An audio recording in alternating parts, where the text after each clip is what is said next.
In the high-stakes world of NHL playoff hockey, pressure can either break a team or bring out its very best.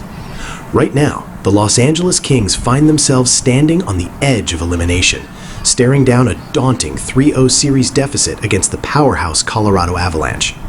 After a tough 4-2 loss in Game 3, the situation has become brutally clear. One more defeat, and the Kings' season is over. But despite the odds, interim head coach DJ Smith is sending a strong message. This team is not ready to quit. Historically, coming back from a 3-0 deficit in a best-of-7 series is nearly impossible. Out of more than 200 teams in NHL history, only 4 have managed to pull off such a miracle comeback. And interestingly, one of those teams was the Kings themselves back in 2014, a legendary run that still lives in the memory of hockey fans. That history might be the only thread of hope Los Angeles can cling to right now, but hope alone isn't enough. Execution, resilience, and belief will be tested like never before. Looking at Game 3, the scoreline might suggest a clear advantage for Colorado, but the reality on the ice tells a more complicated story. For 2 periods, the Kings arguably played some of their best hockey of the series. They showed discipline, structure, and defensive control, the very identity that carried them through the regular season as one of the league's most defensively reliable teams. Their ability to limit shots and high-danger chances had been one of their biggest strengths, and once again, they demonstrated flashes of that system working effectively.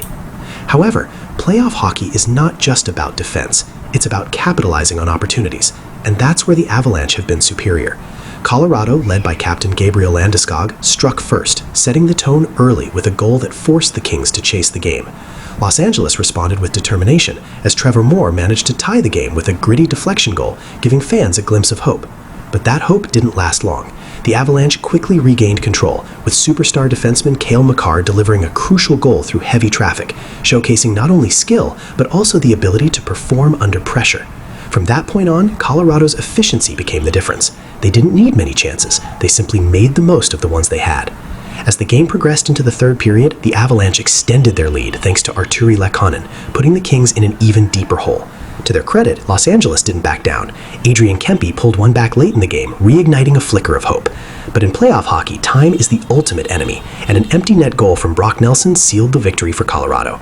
One of the most frustrating aspects for the Kings has been their inability to generate offense consistently. Despite solid defensive performances and strong goaltending from Anton Forsberg, they simply haven't scored enough goals to compete. In the first 2 games combined, they managed only 2 goals, a number that is rarely enough to win at this level. Now, with elimination looming in Game 4, Coach Smith has hinted at potential lineup changes in hopes of sparking something new. Sometimes in the playoffs, all it takes is one shift, one goal, or one unexpected performance to completely change the momentum of a series. The question is, can the Kings find that spark in time? Adding emotional weight to the situation is the presence of team captain Anze Kopitar, who is reportedly nearing the end of his career. For many players in that locker room, this isn't just about extending the season, it's about fighting for a leader who has defined the franchise for over a decade. Alongside veteran defenseman Drew Doughty, Kopitar represents the last connection to the Kings' championship glory days. Those championship memories, especially the miraculous 2014 comeback, serve as both inspiration and pressure. Back then, the Kings defied all odds, rallied from 3-0 down, and went on to win the Stanley Cup. It was one of the greatest comebacks in NHL history. Now, more than a decade later, the question hangs in the air. Can lightning strike twice? On the other side, the Avalanche are playing with confidence, composure, and the hunger of a championship contender. After finishing the regular season with the best record in the league and securing the President's Trophy, they entered the playoffs as one of the favorites, and so far they are living up to that expectation. Their balance of offensive firepower and defensive discipline makes them one of the most complete teams in the league. As Game 4 approaches, all eyes will be on Los Angeles. Will they crumble under the pressure, or will they rise and deliver their best performance of the season?